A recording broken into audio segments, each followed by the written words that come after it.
Okay, now we start starting system in a automotive system. So how starting system work in an automobile? The starting system cranks the engine. Initially, it has replaced manual effort to crank the engine with the help of cranking rod that was used in ancient days. Initially, the engine requires cranking, but once the cycle is completed, it starts and runs on its own. In two-wheeler, it is common to kick-start the engine, but in recent times, a number of manufacturers have introduced button start. For initial cranking, an electric motor is provided that gets electric current as input from the battery. The mechanical energy in the form of rotation of the shaft is transmitted to engine. This provides initial movement of crankshaft, connecting rod and piston. As soon as spark occurs, the fuel is ignited and the output becomes available from the engine. No more cranking is needed and starting system stops working and the engine runs on its own. The starting system makes starting of vehicle convenient. A starting system consists of starting the motor, magnetic switch, safety switch, battery, cables and ignition switch. These components are connected with each other through two circuits. One is the starting circuit in which high current flows, which is used to start the engine. Second is a control circuit in which low current flows.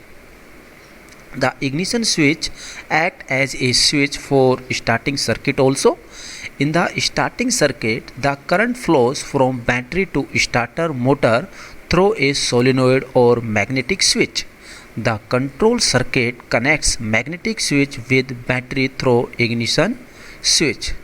So in this figure we can see the circuit layout of the starting.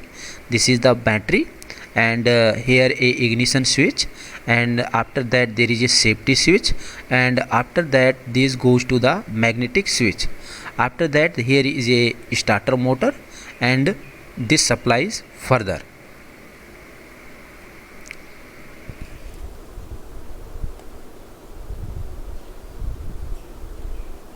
Now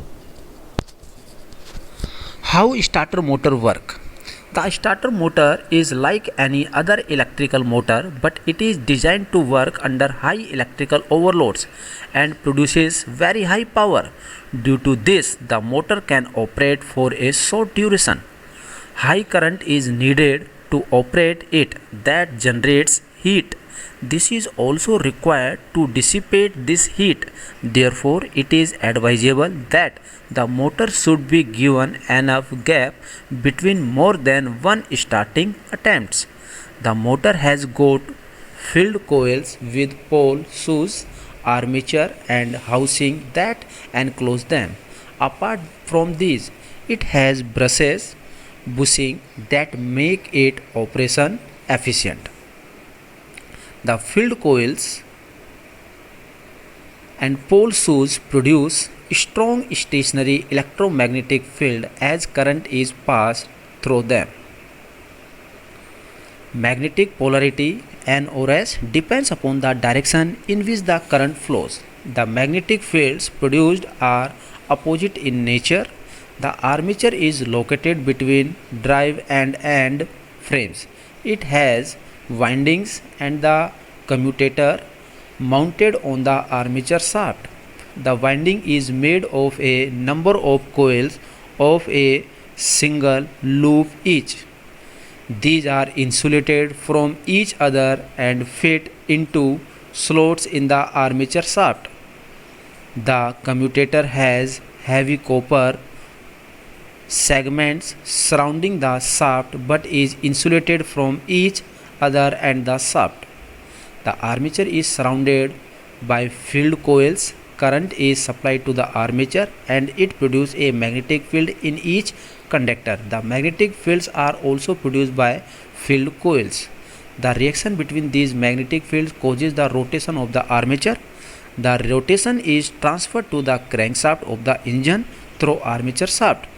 This causes cranking of the engine. The current from field coils to the armature is transferred through brushes. These brushes are held with the help of springs against the commutator. The brushes can be from 2 to 6 in number for smooth motion and constant torque delivery.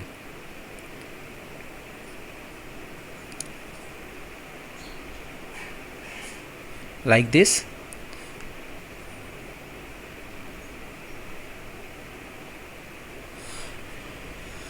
Now how starter drive work. The starter drive transfers motion from starter motor shaft to the crankshaft of the engine. It has got a pinion that meshes with a flywheel mounted on the crankshaft. Like this.